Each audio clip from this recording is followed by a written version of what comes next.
Perfect. Well, thank you very much, Steve and Cheryl, for that much too generous introduction. If my late mother were here, being my mother, she would believe every word of it.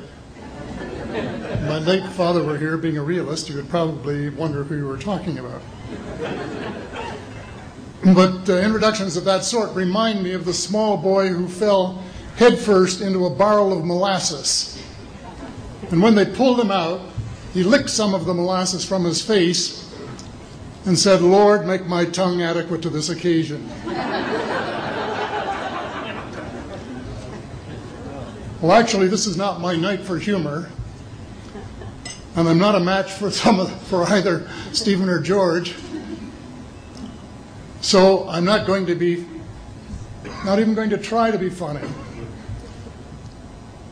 Except my first line, and that's after this wonderful banquet, I think that I have exceeded the feed limit. Bad humor, you better believe it. I wish that I were in a mood for good humor, but I'm not. We are hell-bent in the direction of destroying our planet, and frankly, we appear to be doing very little about it. Decades ago, visitors from other planets warned us about where we were headed and offered to help. But instead, we, or at least some of us, interpreted their visits as a threat and decided to shoot first and ask questions after. The inevitable result was that some of our planes were lost, but how many were due to retaliation and how many were as a result of our own stupidity is a moot point. Wilbert Smith, one of the first Canadians to take an active interest in the subject of UFOs, asked the visitors about the accidental destruction of our aircraft by flying into the vicinity of a flying saucer. The response, and this is Wilbur's words, "We were informed that although a few of our aircraft had come to an unfortunate end by what they considered the colossal stupidity of our pilots, they were now taking corrective measures to avoid our aircraft.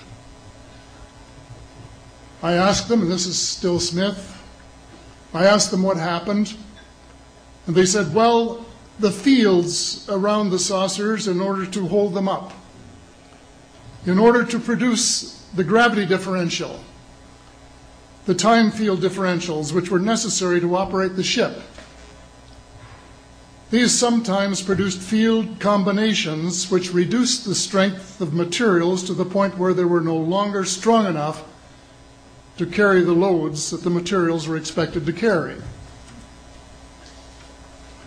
Now, as we know, aircraft, particularly the military type, are built with a rather small factor of safety. And in these regions of reduced binding, the materials are no longer strong enough to carry the load, and the craft simply comes apart. When I read that, I was reminded of the late, great soprano Lily Pons, who used to smash crystal goblets with her high C.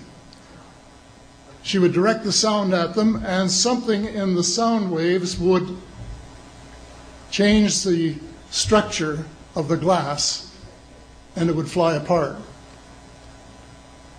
Well, this didn't satisfy our military chiefs, who must have thought that it was more important to secure American nuclear superiority, even though using it would result in the annihilation of us all, than to take the hint and start moving the planet back from the brink of global disaster. They, the military, must have been and still are so paranoid that they feel it necessary to use the visitors' technology to fight them off,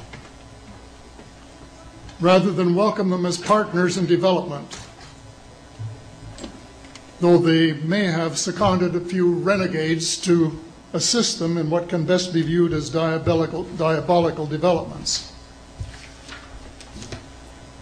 Stephen has said that talking about UFOs is passé, and that we should be talking or limiting our talk to exopolitics. Well, Stephen, I agree with you in theory, but in reality we have a problem when official U.S. policy insists that UFOs don't exist. The veil of secrecy must be lifted, and it has to be lifted now, before it's too late. It is ironic that the U.S. would begin a devastating war, allegedly in search of weapons of mass destruction, when the most worrisome developments in this field are occurring in your own backyard. It is ironic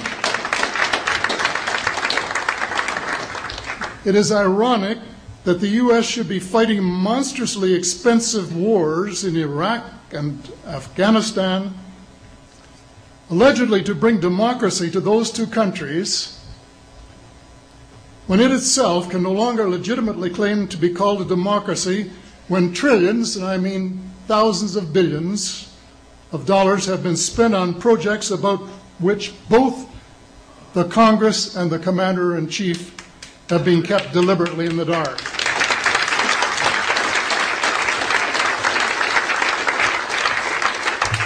How much has been accomplished in 60 years of feverish activity by some of the most educated minds in the United States? Has America developed flying saucers that are visually indistinguishable from the visitors, as alleged? And if so, what do they propose to do with them?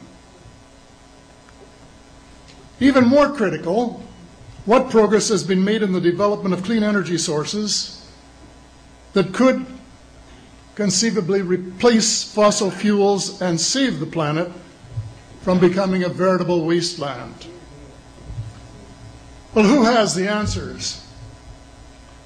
Someone does, but apparently they aren't telling either secretaries of defense or presidents because they don't have, quote, a need to know. In a story told by Dr. Stephen Greer, President Clinton was asked a question by White House reporter Sarah McClendon about why he didn't do something about disclosure. And Clinton replied, "Sarah, there's a government inside the government, and I don't control it." Excuse me, doesn't the Commander-in-Chief and the person who allegedly has their finger on the nuclear trigger have a right to know what his subordinates are doing? The people of the United States who have paid the bills have the right to know. The people of the world demand to know because it is our descendants too whose lives are in mortal danger. It is time for the people of the United States to launch a new war against the evil of lies, deceit, and darkness, and go all out to win the victory of truth and transparency and light. Thank you.